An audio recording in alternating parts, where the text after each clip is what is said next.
Hello ಕರ್ನಾಟಕದ ಸ್ಪರ್ಧಾರ್ಥಿಗಳಿಗೆ ನಮಸ್ಕಾರಗಳು. ಈ ವಿಡಿಯೋದಲ್ಲಿ ನಾವು ಏನಪ್ಪಾ ಅಂತಂದ್ರೆ ವಿಲೇಜ್ ಅಕೌಂಟೆಂಟ್ ಆಫೀಸರ್ ಅಂತ ಕರಿತೀವಲ್ಲ, ಪಂಚಾಯತ್ ಇದರಲ್ಲಿ ಕಂದಾಯ ಇಲಾಖೆಯಲ್ಲಿ 1,000 ಪೋಸ್ಟ್ಗೆ ಕನ್ಫರ್ಮ್ ಆಗಿತ್ತು 1,000 ಪೋಸ್ಟ್ಗೆ.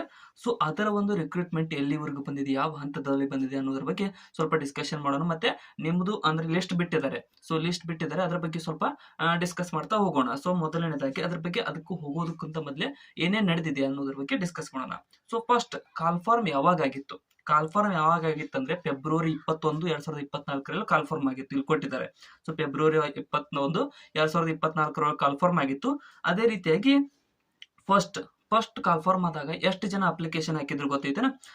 ಫಸ್ಟ್ ಕಾಲ್ಫಾರ್ಮ್ ಆದಾಗ 5,70,982 ಜನ ಅಪ್ಲಿಕೇಶನ್ ಹಾಕಿದ್ರು. ಸೊ ಅಪ್ಲಿಕೇಶನ್ ಹಾಕಿದವರು ಅಷ್ಟಾದ್ರೆ ಅವರಿಗೆ ಅಂತ ಸಪರೇಟ್ ಕಡ್ಡಾಯ ಕನ್ನಡ ಎಕ್ಸಾಮ್ ನ ನಡೆಸಿದ್ರು.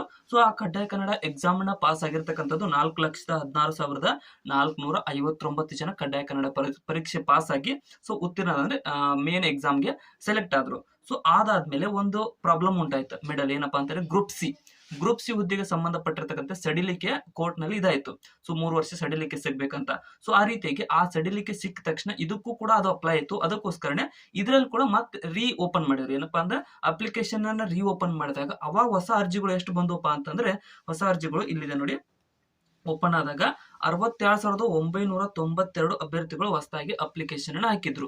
ಸೊ ಆ ಹೊಸದಾಗಿ ಅಪ್ಲಿಕೇಶನ್ ಹಾಕಿರೋರಿಗೆ ಅವ್ರಿಗೆ ಕೂಡ ಕಡ್ಡಾಯ ಕನ್ನಡ ಎಕ್ಸಾಮ್ ನ ಯಾರು ಪಾಸ್ ಆಗಿರ್ಲಿಲ್ಲ ಅವ್ರಿಗೆ ನಡೆಸಿದ್ರು.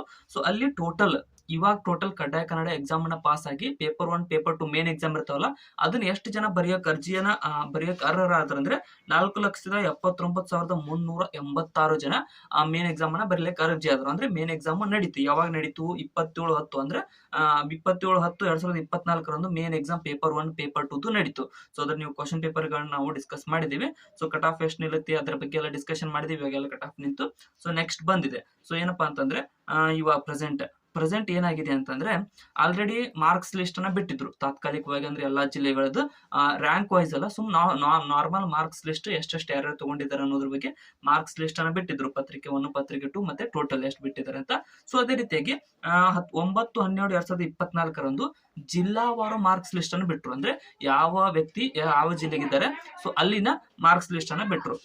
ಸೊ ಅಂತಿಮ ಪಟ್ಟಿ ಬಿಟ್ಟಿದ್ದಾರೆ. ಸೊ ಈ ರೀತಿಯಾಗಿ ಅಂದ್ರೆ ಎಷ್ಟು ಯಾವ ಜಿಲ್ಲೆಗೆ ಎಷ್ಟು ಜನ ಅರ್ಹರಾಗಿದ್ದಾರೆ, ಅರ್ಹ ಅಭ್ಯರ್ಥಿಗಳ ಸಂಖ್ಯೆ ಕೂಡ ಕೊಟ್ಟಿದ್ದಾರೆ ನೋಡ್ರಿ. ಬೆಂಗಳೂರು ನಗರ, ಬೆಂಗಳೂರು ಗ್ರಾಮಾಂತರ ನೀವು ಯಾವ ಜಿಲ್ಲೆಗೆ ಹಾಕಿದ್ರಿ, ಸೊ ನೀವು ಅಂದ್ರೆ ಯಾವ ಜಿಲ್ಲೆಗೆ ಎಷ್ಟು ಜನ ಅರ್ಹರಾಗಿದ್ದಾರೆ ಅನ್ನೋದ್ರ ಬಗ್ಗೆ ಸ್ವಲ್ಪ ನೋಡ್ಕೊಡ್ರಿ. ದಕ್ಷಿಣ ಕನ್ನಡ, ಉತ್ತರ ಕನ್ನಡ ಆಗಲಿ ಸೊ ಅದೆಲ್ಲ ಕೊಟ್ಟಿದ್ದಾರೆ. ಸೊ ಅದಾದ್ಮೇಲೆ ಏನ್ ಕರೀತಾರೆ 1:3 ಅಂದ್ರೆ ಆಯಾ ಜಿಲ್ಲೆಗಳಿಗೆ ಸಲ್ಲಿಸಿಬಿಟ್ಟಿದ್ದಾರೆ. ಇವಾಗ ಇವ್ರು ತೆಗೆದುಕೊಂಡು ಲಿಸ್ಟ್. ಸೊ ಆ ಜಿಲ್ಲೆಗೆ ಸಲ್ಲಿಸಿದ್ದಾರೆ. ಸೊ ಆ ಜಿಲ್ಲೆಯಲ್ಲಿ ಏನ್ ಮಾಡ್ತಾರಪ್ಪ ಅಂತಂದ್ರೆ ಇಲ್ಲಿ ಡೇಟ್ ಇದೆ ನೋಡಿ. 20ರಿಂದ 20ನೇ ತಾರೀಕಿಂದ ಅಂದ್ರೆ ಡಿಸೆಂಬರ್ 20ರಿಂದ 24ರವರೆಗೆ 1:3 ಲಿಸ್ಟ್ ಅನ್ನು ಬಿಡ್ತಾರೆ. 1:3 ಲಿಸ್ಟ್. ಇದ್ರ ಡೇಟ್ ಪಕ್ಕಾ ಇದು. ಅಂದ್ರೆ ಇದೇ ತಾರೀಕಿಗೆ 1:3 ಲಿಸ್ಟ್ ಬಿಡ್ತಾರೆ. ಸೊ ಆ ಲಿಸ್ಟ್ ಮುಖಾಂತರ ನಿಮಗೆ ಡಾಕ್ಯುಮೆಂಟ್ ವೆರಿಫಿಕೇಶನ್ಗೆ ಕರೀತಾರೆ. ಸೊ ಡಾಕ್ಯುಮೆಂಟ್ ವೆರಿಫಿಕೇಶನ್ ಕರೆದಾದ್ಮೇಲೆ 2/1/2025ರಿಂದ 10ನೇ ತಾರೀಕಿನವರೆಗೆ ಡಾಕ್ಯುಮೆಂಟ್ ವೆರಿಫಿಕೇಶನ್ ಆಗುತ್ತೆ. 1:3 ಲಿಸ್ಟ್ ನಲ್ಲಿ ಬಿಟ್ಟಿರ್ತಕ್ಕಂಥ ವ್ಯಕ್ತಿಗಳದ್ದು ಡಾಕ್ಯುಮೆಂಟ್ ವೆರಿಫಿಕೇಶನ್ ಆಗುತ್ತೆ. ಅಂದ್ರೆ ನೀವು ಕಡ್ಡಾಯ ಕನ್ನಡ ಎಕ್ಸಾಮ್ ಅನ್ನು ಪಾಸ್ ಆಗಿದ್ರು ಇಲ್ವೋ, ಮತ್ತೆ ನಿಮ್ಮ ಡಾಕ್ಯುಮೆಂಟ್ಸ್ ಎಲ್ಲ ಕರೆಕ್ಟ್ ಇದಾವೆ, ನಿಖರತೆ ಇದಾವೆ ಇಲ್ವೋ ಎಲ್ಲ ಲಿಸ್ಟ್ ಬಿಟ್ಟು ನಿಮ್ಮ ವೆರಿಫೈ ಮಾಡಿ ರಿಜೆಕ್ಟ್ ಮಾಡೋರನ್ನ ರಿಜೆಕ್ಟ್ ಮಾಡ್ತಾರೆ. ಸೊ ಅದಾಗಿ 1:1 ಲಿಸ್ಟ್ ಬಿಡ್ತಾರೆ. ಯಾವಾಗ? ಜನವರಿ 15ರಂದು 1:1 ಲಿಸ್ಟ್ ಬಿಡ್ತಾರೆ. ಸೊ 1:1 ಫೈನಲ್ ಲಿಸ್ಟ್ ಅನ್ನು ಬಿಡ್ತಾರೆ. ಸೊ ಅದರ ಮೇಲೆಗೆ ನಿಮಗೆ ರಿಕ್ರೂಟ್ಮೆಂಟ್ ಮಾಡ್ಕೊತಾರೆ. ಅಂದ್ರೆ ತಾತ್ಕಾಲಿಕ ಆಯ್ಕೆ ಪಟ್ಟಿ 1:1 ಲಿಸ್ಟ್ ಬಿಟ್ಟು ಮತ್ತೆ ನಿಮ್ಗೆ ಏನಪ್ಪಾ ಅಂದ್ರೆ ಏನಾದರೂ ಅಂದ್ರೆ ಬೇರೆದವರು ಅಬ್ಜೆಕ್ಷನ್ ಮಾಡೋ ರೀತಿಯಾಗಿದ್ರೆ ಸೊ ಅದಕ್ಕೆ ಟೈಮ್ ಇದೆ. ಅಬ್ಜೆಕ್ಷನ್ ಅಂದ್ರೆ ಜನವರಿ 16ರಿಂದ 23ರವರೆಗೆ ನೀವು ಯಾರಾದರೂ ಅಬ್ಜೆಕ್ಷನ್ ಕೂಡ ಮಾಡಬಹುದಾಗಿದೆ. ಅವಾಗ ಅಬ್ಜೆಕ್ಷನ್ಗೆ ಅಪ್ಲಿಕೇಶನ್ ಹಾಕ್ಬೋದು. ಆದಾಗಿ 27/1/2025ರಲ್ಲಿ ಅಂತಿಮ ಆಯ್ಕೆ ಪಟ್ಟಿ ಬಿಟ್ಟು ರಿಕ್ರೂಟ್ಮೆಂಟ್ ಅನ್ನ ಮಾಡ್ಕೊತಾರೆ. ಸೊ ಇಷ್ಟು ಇದ್ರದ್ದು ಪ್ರೊಸೀಜರ್ ಇದೆ. ಸೊ ಎಲ್ಲ ಫೈನಲ್ ಆಗಿದೆ. ಅಂದ್ರೆ ಜನವರಿ 27ನೇ ತಾರೀಕು ಅನ್ನುವಷ್ಟರೊಳಗಡೆ ಇದೆಲ್ಲ ಕಂಪ್ಲೀಟ್ ಆಗಿ ಇದ್ರ ರಿಕ್ರೂಟ್ಮೆಂಟ್ ಮುಗಿಯೋದಿದೆ. ಸೊ ಅದಕ್ಕೋಸ್ಕರನೇ ಇಷ್ಟೆಲ್ಲ ಇದೆ. ಮತ್ತೆ ಏನಪ್ಪಾ ಅಂದ್ರೆ ನೀವು ಏನಾದ್ರೆ ಬಹಳಷ್ಟು ನೆಗ್ಲೆಕ್ಟ್ ಮಾಡಿರ್ತೀರಿ ನಂದೇನ ಆಗಿರಲ್ಲ ಅಂತ. ಸ್ವಲ್ಪ ಹೋಗಿ ನೋಡ್ಕೊಡ್ರಿ. ಆಗಿರ್ಲಿ ಬಿಡ್ಲಿ ಒಂದ್ಸಲ ನೀವು ಹೋಗಿ ನೋಡ್ಕೊಂಡು ಮತ್ತೆ ನಿಮ್ಮ ಡಾಕ್ಯುಮೆಂಟ್ ವೆರಿಫಿಕೇಶನ್ ಏನಾದರೂ ಬಂದ್ರೆ ಅದ್ರ ಬಗ್ಗೆ ಸಿದ್ಧತೆ ಕೂಡ ನಡೆಸಿ. ಕೊನೆವರೆಗೂ ನೋಡೋದಕ್ಕೆ ಎಲ್ಲರಿಗೂ ಧನ್ಯವಾದಗಳು. ಇದ್ರ ಅಪ್ಡೇಟ್ಸ್ ಏನಾದರೂ ಬಂದ್ರೆ ಇದನ್ನು ಕೂಡ ನಾನು ತೆಗೆದುಕೊಂಡು ಬರ್ತಿರ್ತೀನಿ. ಸ್ವಲ್ಪ ಬ್ಯಾಕ್ಗ್ರೌಂಡ್ ನಾಯ್ಸ್ ಇತ್ತು ಅನ್ಕೊಂತೀನಿ, ಅದನ್ನು ಕೂಡ ಅಡ್ಜಸ್ಟ್ ಮಾಡಿಕೊಡ್ರಿ. ಇಷ್ಟಂತೂ ಪ್ರೊಸೀಡ್ ಆಗಿದೆ. ಸೊ ಬೇರೆ ಎಕ್ಸಾಮ್ಗಳಿಗೂ ನಾನು ತರ್ತಾ ಇರ್ತೀನಿ. ಸೊ ಅದಕ್ಕೋಸ್ಕರ ಸಬ್ಸ್ಕ್ರೈಬ್ ಮಾಡಿಕೊಡು. ವಿಡಿಯೋನ ಆದಷ್ಟು ನಿಮ್ಮ ಫ್ರೆಂಡ್ಸ್ಗೆ ಶೇರ್ ಮಾಡಿ.